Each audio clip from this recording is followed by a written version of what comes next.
Omaha's news leader, chronicling the stories and people making a difference in our community. This is KETV News Watch 7's Chronicle. Gunfire at an academy for girls. The shooter takes his own life. So it's kind of a shock that it went down like this. A home burns to the ground, hurting a mother and her daughter. We believe that one of the three victims is potentially a suspect in this arson. Another woman found beaten, stabbed, and burned. I'm very concerned that my daughter will be dead. 3 separate scenes of violence with one thing in common: domestic violence.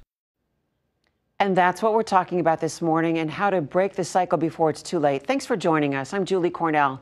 We begin with the shooting at Udall. Deputies say 37-year-old Matthew Leslie took his own life without hurting anyone else. Records show his estranged wife, who works at the academy, was trying to get away from him. Chindone reports. The Douglas County Sheriff's Office says 37-year-old Matthew Leslie shot his way into Udall. His wife, an employee, was not on campus, but court documents show the woman filed for divorce in January and petitioned for a protection order against Leslie the day before. And it's difficult with a protection order because nothing can really be done by law enforcement until the protection order is actually violated.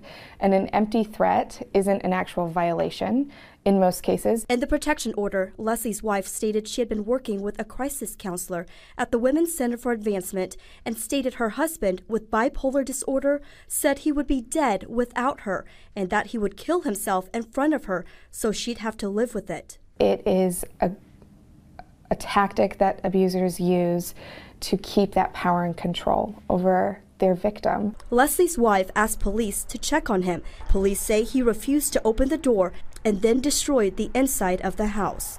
Investigators returned to the home after the shooting. Neighbors say Leslie was friendly and helpful, and they had no idea there were problems. I felt like it was really out of character, but after learning that he struggled with some mental illness, it kind of makes me wonder if there was anything that I could have done to help. The WCA says staff debrief after incidents like this and hope more people get help. It's not just about that relationship between two people, but how do we keep our community safe? Chindone reporting. The woman in our next story, she tried to escape. Her protection order was rejected. She feared her husband would burn the house down, and now police think he did. She and her 18-year-old daughter were badly burned in the fire near 37th and Heimbach last week. We spoke with her daughter, who ran for help despite her own injuries. At this point, everything just slows down. I see this puddle of something on the ground. I'm thinking it's water, and then I pan over and I see these two gas cans. So at that point, I realized it's not water, it's gas. Just the flames got so big so quick. Cannot imagine the terror. Her dad, 65-year-old Carl Bohm, also went to the hospital. Police say he is their only suspect. His wife asked for a protection order last summer. She said he threatened to kill her on several occasions. Her request was denied that same day. The Women's Center for Advancement, you hear about domestic violence like this every single day. It's your job, right? It is, yes. Joining us now, Elizabeth Power. You were in that story. Thanks so much for being here. This is so important to talk about. It is. It's so important. We know it's so important because every time you invite us to be part of a story, our hotline number skyrockets. So we know that it's happening and people need help. We want that. We want them to reach out. I want to start with protection orders because it's top of mind. Is it just a piece of paper? It is. It is a piece of paper. It is a great first line of defense. It is many times the first time somebody who's in an abusive relationship is reaching out for help. It's their first step. How do I find safety in my life? Right. How do I keep myself safe? So it's critical in But overall. it can also be complicated. Is it a legal document that says I've been injured, I've been hurt by this person? So there's 3 different types of there's 3 different types of protection orders. Okay. And one of them is for domestic violence situations. And so that one is specifically, this person has hurt me, there's a pattern of this abuse, either physical or emotional, and I need help. Okay, well, here's the confusing part. We know in Douglas County, 10 are filed every day, are requested every day. But 25% of those are rejected without a hearing. How can that be? If I am if I have enough courage to say, hey, this is happening to me, and then no one wants to hear my case. Right. So it's so defeating when you've gone to the courthouse probably, and that's intimidating on its own, and then to figure out, how do I fill out this form? What do I need to tell them? And unfortunately, it is a legal document. There are some innuendos that are just difficult to understand if you're not well versed in the law. Our attorneys have even told us that the best thing you can do is reach out to somebody who understands this and the important language that needs to be in there. So start with an advocate at the WCA and say, hey, I need a document, I need to file something, will you help me? Yes, absolutely. Our advocates are trained by our attorneys to understand that language that's important to include in those affidavits. So when those judges are scanning through, they see the right language and understand it's meeting the criteria. They have to see the right keywords. Okay, so this protection order, let's say it is filed. They go and serve it on the suspect, right? They hand him the piece of paper that says, hey, she said this about you. Right, exactly. So that's something we always tell our clients too. Whatever you put on this document, your abuser is going to see every single detail. Any contact information, any episodes that you tell them that has happened between you and your abuser, make sure that this is safe for you to do this. Does that sometimes increase the violence? It can, depending on each individual and what's happening there. And so that's why we trust our clients. We let them make those decisions as to what's best and what's most safe for them. Right. I feel like too, it's also when you have a protection order, it's like sort of establishing a paper trail that this happened. I'm going to document this and everyone's going to know about it, right? It is. And that's why it's kind of that key first line of defense into building up, usually for somebody who wants to leave an abusive relationship. Don't do it alone. No, don't go file one alone. Please don't do this alone. Find help, support. If it's the WCA, if it's another organization, if it's a friend who knows this, find help to do this. Those of us sort of on the outside of this relationships, we don't get it. We don't understand. A lot of times I'll hear people say, well, why doesn't she just leave? Just go. It's such a common question. We get that all the time too. Why don't people just leave? And it's so complicated. First off, we need to remember that this isn't as black and white as it looks to us after everything that just happened. It's a real relationship that has happened between two people. They started this relationship as a loving relationship. There were good intentions, especially from the victim in the relationship. This is not how they wanted it to go. Right. And so it's complicated, and there's financial situations that they're relying on somebody for financial help, and there's they may have children together. They might have children. They don't want to separate their family. That's true. They don't want to think about a divorce. They might have a business together, and it can just become very complicated very quickly. And so it's so important from the outside in to just really support and not question. So how do we, as family and friends, support a person who's going through this? What do we say? What do we do? It's such a good question because it is tricky and it's scary, and we don't want to talk about it because we don't know what to say. Right. And so what we tell people is the best thing you can say is, I am here for you. I support you. Whatever is safest for you, I'm going to support you. And we always obviously encourage people to say, do you want to reach out to the WCA? They're experts in this. I'll come with you. We can make that phone call together. How can I help you feel safe in your life again? I'm going to put up that phone number again. Tell me about your hotline. It's 24/7, right? Yeah, so our hotline is 24/7, and it is both English and Spanish. So hopefully there's not a lot of issues with language. We staff that with what we call awake staff. You're never waking somebody up if you call us at 2 o'clock in the morning. So don't feel bad. No, never feel bad calling. And we also tell people, if you are maybe not the person experiencing it directly, if it's your coworker, if it's your daughter, if it's your friend, call us. Talk to our advocates. See what they have to say. Sometimes just that extra connection can help you be a little bit more brave in connecting someone who needs us. That makes sense. I just have a final question. What is the number one thing that a domestic violence victim or survivor needs to remember in a crisis situation? So what I want anybody who's experiencing an unhealthy relationship in domestic violence, or if they don't even think they're quite there yet, it's just unhealthy. You're not alone. You're not alone, and there's people to support you, and there's experts in this community who can walk with you through this journey however you want it to be. We're not going to dictate how that journey looks or what choices you should make. Those are your choices to make, and there are experts who really understand what you're going through and those different systems that you might have to walk through.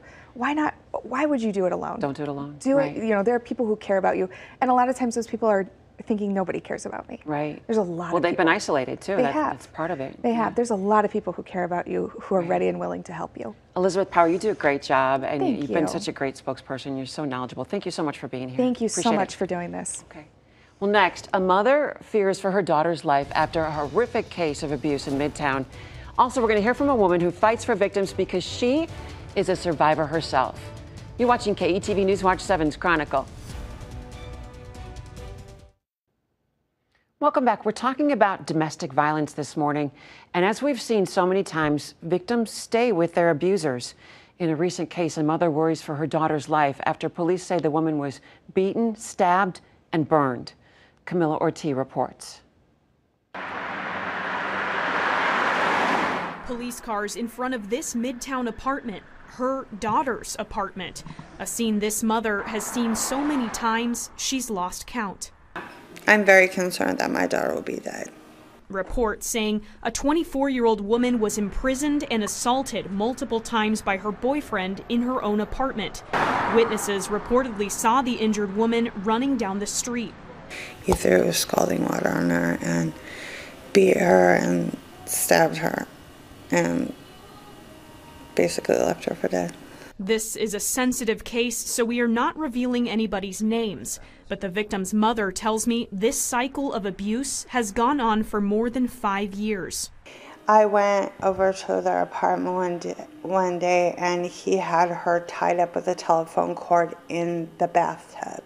Her daughter trapped by her attacker, unable to leave the relationship no matter what her mother may say. She says she loves him, but she is scared to death of him. So I keep on telling her love does not hurt.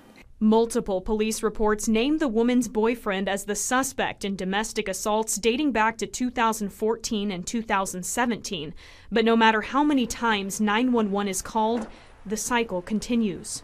They say that, there's not much I can do unless she, really wants out.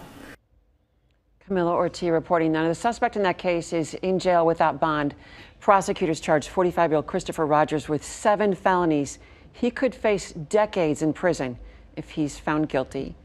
Joining me now is Sakura Yodogawa Campbell, and she is a crime victim advocate in Sarpy County. You do a great job there.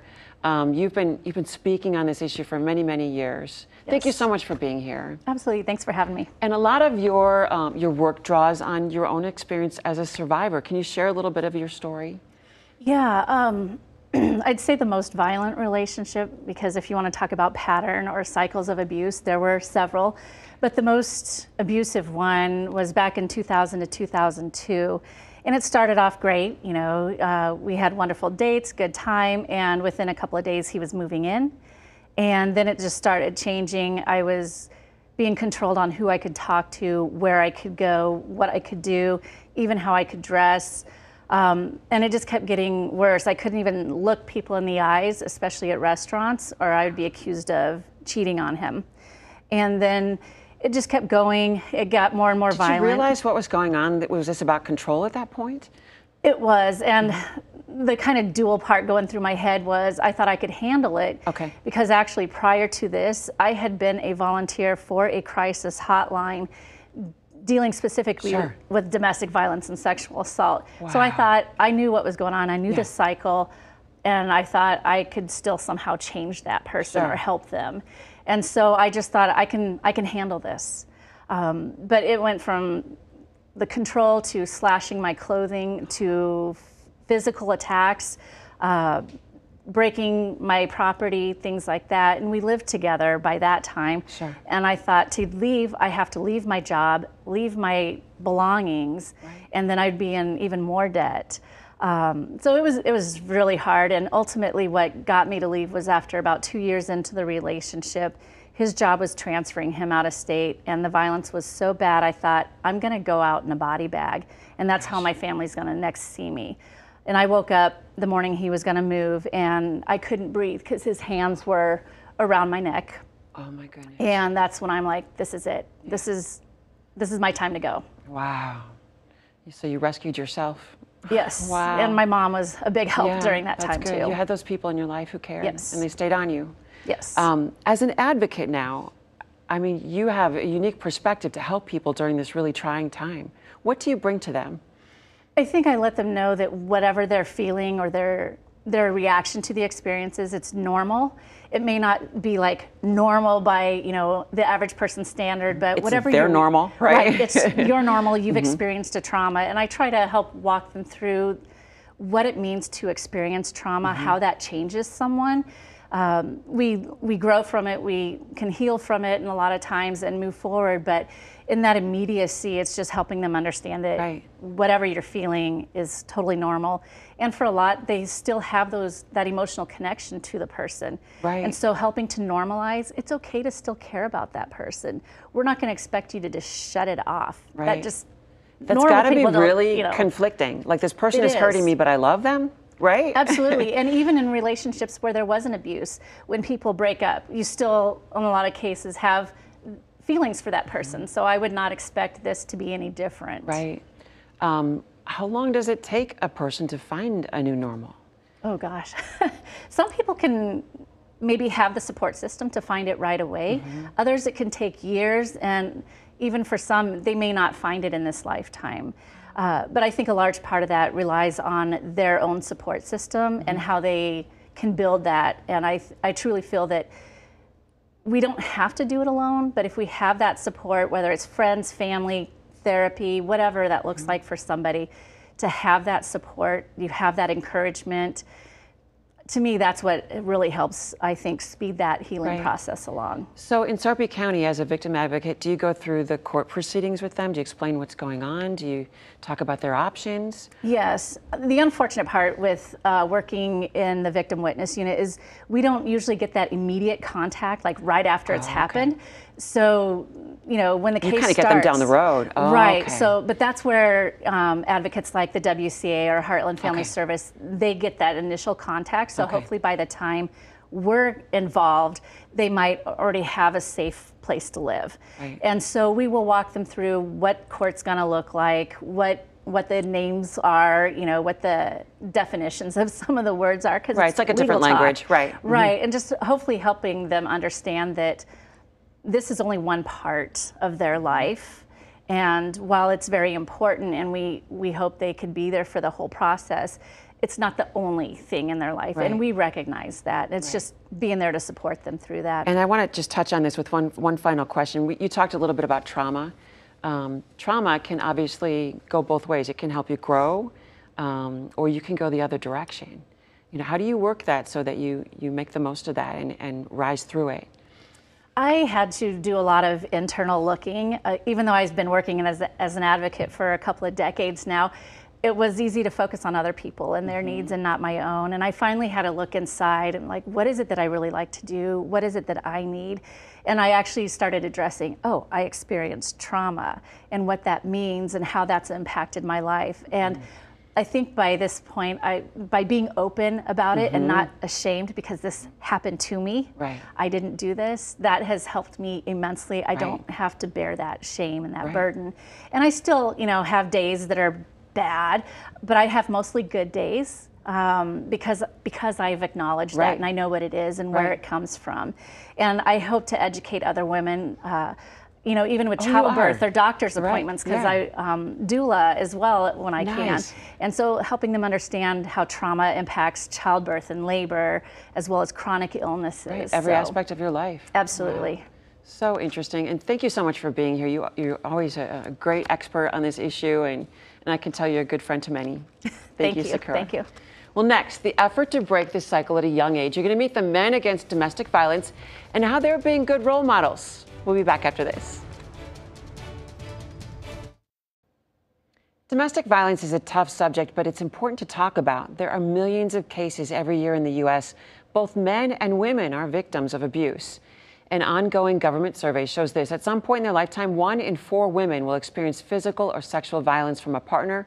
For men, it is 1 in 10. And part of the solution involves teaching boys how to respect women, and that's where the group MADVET comes in. It's the Men Against Domestic Violence Action Coalition. Joining us now, the founders, Bobby Brumfield